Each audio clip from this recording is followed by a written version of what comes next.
Hello, Leominsterites. It is your state representative, Natalie Higgins, here for our April episode of Representing Leominster. And because we need to kick off spring right, I am so thrilled to be joined by Yeagle from Growing Places to talk about all of the amazing work and all of the food access work that they're doing. If you haven't heard about Growing Places yet, they are one of Leominster's best kept secrets. They do work all across North Central Mass. And I am just a big fan of Anne and her team, and I don't know how you do the amount of work that you do across North Central Mass with the staff and volunteers, but Anne brought us some fun slides to walk through the great work that Growing Places is doing, and to talk about kind of how they make a whole lot happen all across the region. So Anne, thank you so much for being here in this April episode. Thank you, Representative Higgins. We couldn't thank you enough. This is the perfect time of year for us to be on this show. I think every year you and I touch base around this time because everyone starts thinking about gardening and growing things. So glad that you reached out to us, and lots of new things happening. So I always love to be on the show to share about what's going on so everyone knows. Yeah, so you brought some slides to kind of walk through kind of some of the work that you're doing, and you're not just kind of a spring to fall organization, you're growing all year and providing fresh local food to residents all year long. We'll talk about the impact and how much produce that I always say we schlep through Growing Places, right? But yeah, we absolutely are doing this as a year round, because you don't just eat produce in the spring and summer. I hope we don't. I don't. Me too. Oh. So Anne, I know you have some slides. I know that this is kind of a fun technical. It can go either really well with these Zoom recordings or be a little wonky. So let's hope that we could do the slide sharing easily. I have the utmost faith in this. All right, so I'm going to share my screen.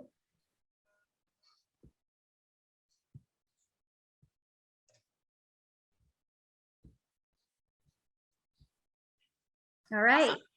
Great. How's that? Great. Looks awesome. Great.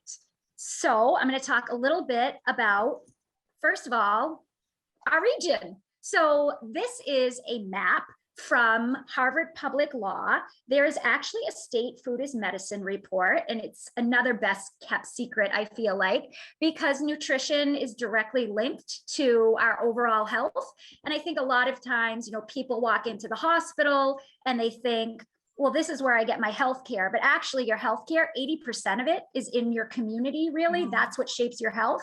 So I think, one thing to always think about is, where I live, what I'm surrounded by, my behaviors, my knowledge, that's all shaping your overall health. And that's what gets you in or out of those healthcare walls. So it's really important that we look and just kind of see what is our health in our region. And so this is very particular to food security and our and nutrition related chronic diseases. And those diseases are diabetes, heart disease, certain types of cancer, and obesity. And so those diseases are really our top diseases in the United States, actually, and they're directly linked to what we eat every single day. And so it's not always that easy, though, because if we don't have access to healthy food and we have access, to more unhealthy food, it's really hard for us to eat healthy every single day. And that's compounded then by what resources we have, how much time we have, right? How stressed out we are. So if you look at this map, what it's showing us is that our region, North Central Massachusetts, which Growing Places defines as 27 towns in our region, is not very healthy and not very food secure. And what that means is we don't have regular access to healthy foods. And we always talk about food deserts. So food deserts are the regions where there's not access to healthy whole foods. And in particular, that usually constitutes fruits and vegetables. And that's why Growing Places does so much work with fruits and vegetables, because we in our region, we have multiple areas where there are food deserts. So Fitchburg, Leominster, Gardner, Clinton, and Winchendon isn't defined as a food desert, but it is one because they lost their grocery store a few years ago. So I think, the point of this map is just to show that we have some work to do when it comes to food access, and that's what Growing Places does. And so that's why we're so busy, Rep Higgins, because we have lots of work to do. So the other, kind of graphic thing to show everyone is this SNAP map. And so we had one of our staff who does GIS mapping map for us our communities that we serve. So that's the same section we just saw in the other map that was circled. And what they did is they highlighted the areas in our region or all the communities and what the percent of those who qualify for SNAP, and I'll talk about what SNAP is, just in case everyone doesn't know, who qualify but are not getting their benefits. Okay, so what SNAP is, the Supplemental Nutrition Program, and what the United States does is it looks at what people's incomes are, and based on their income, they say, well, you're not making enough money to get the food to afford the amount of food that you really need to have a high quality, nutritious diet. So we're going to supplement that. And that's why it's the Supplemental Nutrition Assistance Program. So they are providing extra money for people to get the food that they need, right? In order to have an equitable access to healthy food. And so you can see here the colors kind of down in that legend below. It's hard to see the numbers, but you can see again, the darker the shade, the higher the SNAP gap percentage. And so if you look at, Leominster, right in here, it's in the 40s. So that means that 40% plus of residents who could be receiving extra money for food every month are not.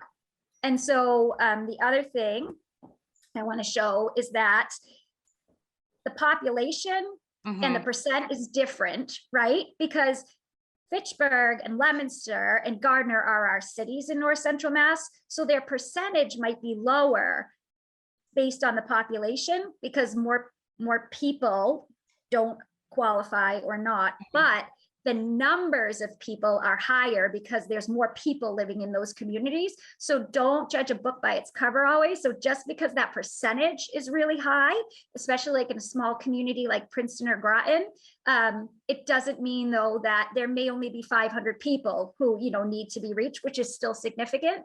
But we also need to look at that overall population who's in that SNAP gap. Yeah, just adding up the cities, that's what, 12,000 people who aren't getting these benefits that they're entitled to. Yeah, that's exactly right. And so what we did is we had MIT actually map for us what the equivalent in dollars that is for our community, because you figure that's money that's not going into our food retail stores and into our tax base. And people will always say, I want my potholes filled first. And then I say, no, I say, but we want people to be purchasing locally because that money goes back and pays for your potholes to get filled to the city. So it really is all connected together. But you can see what MIT did for us is they mapped out where the SNAP locations are. Those are all the dots in our region. And then they put in what is that untapped funding that we could be receiving collectively? $6.5 million every month that our region is losing out in SNAP dollars. Every month. The first time you showed this to me, I thought this was annual. And to find out that this is every single month we're missing out. And this helps our food retailers, this helps our farmers, like all of this money that could go right back into reinvesting into North Central. That's exactly right. That's exactly right. So not only would it help our health, right, because we're able to get the food that we need, but it would help our local economy too. And that's really important. And so the other number on there, the green, the $1.9 million in HIP funding. So everyone who is on SNAP really has this HIP benefit, healthy incentive program. It's just for Massachusetts residents. But what happens is you don't see that on your benefit amount. So if you call, the DTA and you say, what are my benefits? How much do I have on my EBT card? They'll say you have $100, but really you could have 140, 160, or 100 or 80, depending on your household size. So It's a benefit program where you are reimbursed. So you spend the money and it goes right back on your SNAP card, and it's just for local produce. And so everyone who has SNAP has HIP. So if you don't know about HIP, please contact Growing Places, and we can talk about that after and learn about it, because you have either 40, 60, or 80 extra dollars every month just for local produce. And we can tell you where to access it because there are multiple places in our community. So the other thing I often get asked is, well, how do you differ from, a food pantry at Growing Places? Because, food is food, and you're trying to get healthy food out there. And I did a lot of research around food. I'm a dietitian, and I've done food all of my life. It's been the better part of my life now rather than the part that I wasn't doing it, so we won't date me. But when you look at food security in a community, it's on a continuum. So you can see it really starts off with what we think of as traditional emergency food assistance programs, so soup kitchens and food pantries. And so that is making sure people have food in their households and they have access to food. Like, that's an immediate emergency type thing. So the pandemic, when everyone couldn't get food, that was a good example. Everybody flooded the food pantries at first. But then what happens is, after a while, we hope that we get you on programs like SNAP and HIP and WIC, and we get you more resources. That is that second part of the food security continuum, where you're starting to have some self-sufficiency. You get choice, right? So when you go and you have SNAP, you have a lot more options than when you go to the food pantry. So that's another reason that that's important. The other things that are around that kind of capacity building strategies, that stage 2 past emergency assistance, is having things like community gardens. So changing our food environment so there's more healthy options than unhealthy options, having farmers markets, having co-ops, having the mobile market. So those are kind of that mid stage. And then finally, we talked about that our food system, really, there's these places where there's just no access at all, that the farmers are struggling. Often our farmers are almost on SNAP themselves because they're not getting the money, right, that they really need to earn a living wage. And so that's that last phase of really redesigning our food system, because every region, every community is different. And so you really, we in our country design food systems just at a very aggregate level, when really all of our regions are very nuanced, and they should be designed to meet our community's needs. And that's what Growing Places does too. So we'll talk about that. So what we look at with our community food system is, are all the pieces within your community food system working? Because if one part isn't working, that means none of it is working, because it's circular, it's all a cycle and interconnected. So it starts with growing our food. And we think we go to the supermarket and growing our food. It could be in Argentina, it could be in Mexico, but no matter what, your food is still grown somewhere, right? So that's where it starts. Then it goes to aggregation, which means that the food is either getting picked, put together, so it can get to the place where the consumers can have it. But it a lot of times has to be processed first, right? And that's where that nutritional value starts to change a little bit. And that's one piece to look at food system design too, is how can we create different processing locations or in our region where we can process food that meets what our consumers need, but aren't as highly processed as what exists, at the national level. Then distribution, that's all the trucks getting the food everywhere to the retail stores, right? The mobile market getting things to places. Consumption is where we come into the equation and we eat the food, right? And then the last piece that we always forget about, that I will not neglect, I promise, to all our environmentalists, is food waste. The food has to go back into the earth so that production can happen and we can have healthy soil and it can grow all over again. And I think we're going to see a lot of effort in the upcoming years around making sure that our food waste is not just going in a landfill and it's going back into the earth. Yeah. So I'm just going to talk a little bit about what Growing Places does. And I know, I take up lots of time. I have lots of things to talk about. So I'm going to do it fairly quickly. Sure. But just to give you like an idea of what we do around each of those phases of the food system, because like I said, we're really looking at that food system and the design of it and how we can impact each phase. So we grow. We do lots of growing. We have our community gardens. You can join. There's one in all of our food desert communities, at least one, but you can see the picture on the right.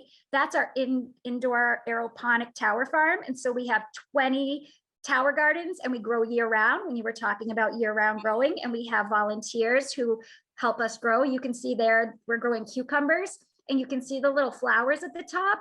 Our volunteers had to hand pollinate all of them because there are no bees indoors. So we had to take a little brush and brush each one of the flowers to the flowers as if they were the bees, like coming around and brushing. And we got beautiful cucumbers, I have to say. The other piece is the aggregation. This is where we need lots of help because we have all this produce we're either growing or buying from farmers. Most of it we're buying from our local farmers, and then we're getting it out to people. And so we need support because we only have 10 staff, but we have about 200 plus volunteers. And these are some of our newer programs that we don't have a ton of volunteers yet. So please, please, please volunteer. And you can call me and ask me or email me. And then distribution. This is how we get the food out to people. So you can see a picture of our mobile farmers market on our right. And then just showing again that we are growing some of the food that's going to you. And then eating and engaging. One of the things that we've heard from our community is there are some barriers around eating healthy. One is people don't necessarily know what every piece of produce that exists out there, especially in New England. They're like, what is kohlrabi? What is a sunchoke? I don't know what to do with a turnip. It's gross. So one of the things that we do is we help to develop recipes. We have a dietitian on staff who is awesome, Nina, who develops really easy skills-based recipes. And we also are starting to process some of the food, because the other thing we hear is our older adults and some of our families really have difficulty. So our older adults literally can't cut it. And then our families don't have time to like cut up a butternut squash and peel it and do all the things. Right. So that's really important that we've started to do that. And so stay tuned because we just piloted it and we'll be rolling it out with our home delivered produce program for people who would like, we call them Fresh Chef meal kits. And then the last, cannot wait to try the Fresh Chef meal kits. Like this is the thing I'm most excited about. And I'll show you a picture in a minute. And my last plug, please, Leominster and Fitchburg, is we have our Greening the Gateway Cities program. And so that's to plant free trees in certain zones. They're called low canopy tree zones in the region. And so the trees are completely free. There are over 50 species. A DCR forester comes and sites the trees for you and plants them for you. All you have to do is water it, and that we'll give you a schedule of how to do it. And they will plant as many trees as you want as well. Yeah. And I think the important thing is it's not just like any old tree. You get to walk through that portfolio and figure out what's a good tree for your home. And so we love when we see new Greening the Gateway Cities trees popping up around the city. We do. And we want more. So they're not done yet. And then if you have a tree, don't forget to water it, please. That's important. So you can see, we schlep a lot of produce, like I said, right? So we schlepped about 70,000 pounds of produce in 2021, and there will be more to be done in 2022.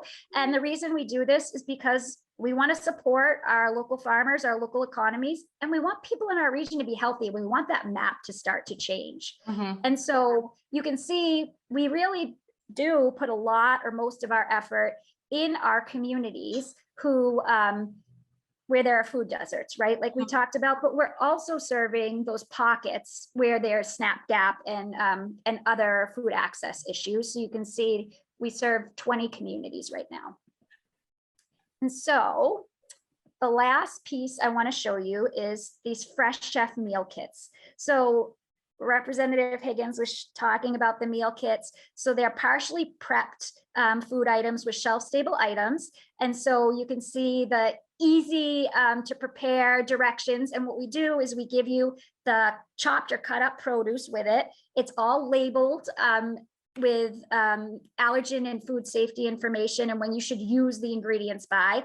And then we also provide some shelf stable items of things that maybe you might not just have in your pantry, but then we also say, hey, you probably have canola oil or vegetable oil, so use that. And we put the whole recipe on there. So that's the Fresh Chef meal kits.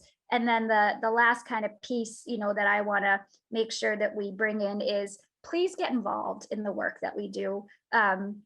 There's so many opportunities from youth all the way to older adults. Any age is great. Any ability is great. You can work in our office. You can work bagging produce. You can work growing in our community gardens or the Tower Farm. So I just put kind of the top 10 ways to get involved. And then the other thing is, I talked about the SNAP gap and the HIP gap in our region. Please find out if you're eligible. Plant a tree if you live in the zone. And the number is on, or the link to learn more about it is on this presentation. So you can go back and look at it or just call Growing Places or email us. And then we still have our community gardens. And please don't forget about our farmers markets because they are going to be ramping up in May and June. Awesome. And thank you so much. I love that you ended the slide with all these ways that folks can get involved, because I know people are always asking, and the intersections of where Growing Places works around the policy and the food sustainability and the actual growing of the plants and working with young people and connecting them to fresh fruits and veggies. And it's just something that's really great and really needed in this region. And I am so excited to see how the organization is growing and how you're making these fresh foods more accessible to our families, because for so many of us, we might not have the time or the money to be able to make these healthy food decisions. And you started off your presentation with how that really impacts our communities and adds to kind of all of the challenges we're facing. Yeah, absolutely. And, we really listened to the community. So a lot of this work came about from doing lots of assessment and then developing strategies and looking at best practices other communities use. So the other thing is, not on my top 10, but number 11, and probably the most important, is if you have ideas, let us know, because we are always listening and we are always trying new things. And we'd love to hear the community's ideas. Awesome. So, Anne, is there any other information you want to share? Any events that are coming up that you want to plug? We'll be sure to share them through our social media as they're happening. We're really excited. The North Central Mass delegation is teaming up with Growing Places for a budget request for the whole region this year, because we think that the work that you're doing, especially up in even the Winchington area where there's a lot less resources, is important that those of us from Leominster and Fitchburg and Gardner are kind of teaming up together to make sure that we're expanding capacity across the whole region, because it helps our cities by making sure there's more access in these small towns. Yeah, no, it absolutely does. And I think, part of the thing we need to think about as a region is that when you collectively add up the number of people in North Central Mass, we are a large city. And so that's what makes it work. So we really have to think of ourselves as a region versus individual locations or towns, because that's how we're going to be successful and make our communities thrive. And I think the piece that's so exciting is, despite some of those dark colors on that early map about some of the challenges we're facing, it's really about connecting the dots. We have so many great local farms, and we're just not necessarily connecting this local food with the local people. And so one of my worries is a lot of our really great food grown here is going east of us and west of us, where we're seeing kind of lighter colors and folks dealing with less health complications. And we got to make sure that we get first dibs on that food.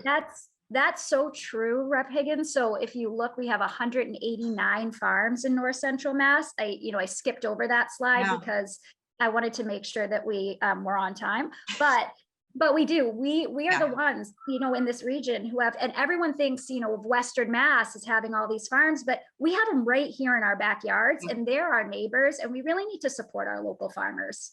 And it's supporting jobs. It's supporting generations. I am heartbroken every time I hear of a farm shutting down, because it's just not sustainable for that family to continue that work. We got to do better at supporting them and making sure they have the support that they need from their neighbors to keep doing this important work to feed us. Yeah, and I think, if people don't know where their farms are, where the mobile market is, or how to get home delivered produce through growing places, we are a resource. Please reach out to us and let us know. Yeah, and number 6 is visit the mobile market, advocate for a stop. You are out all over the community, Yeah. and it's so easy. And right, like you didn't rest on people aren't showing up to growing places, right? Like we're going to show up to you, and we're going to figure out where are those easily accessible places where there's folks that can access it, because for too many of our community members, they might not have access to a reliable transportation, and it might be difficult to kind of schlep groceries home. So being able to bring those fresh fruits and veggies directly to their front door is just amazing. It is. And the part that we really thought through was that you can go and you can get frozen meat, right, and store it. So you could go to the grocery store once a month and really get your shelf stable items and your meats and those, but it's really those perishable foods, which is really mostly fresh produce. And that's really what the gap that we're filling. Awesome. Well, Anne, thank you so much for taking the time to join me for this month's episode. And for folks who want to get in touch with Growing Places, please reach out to them. They have plenty of work for you to help with.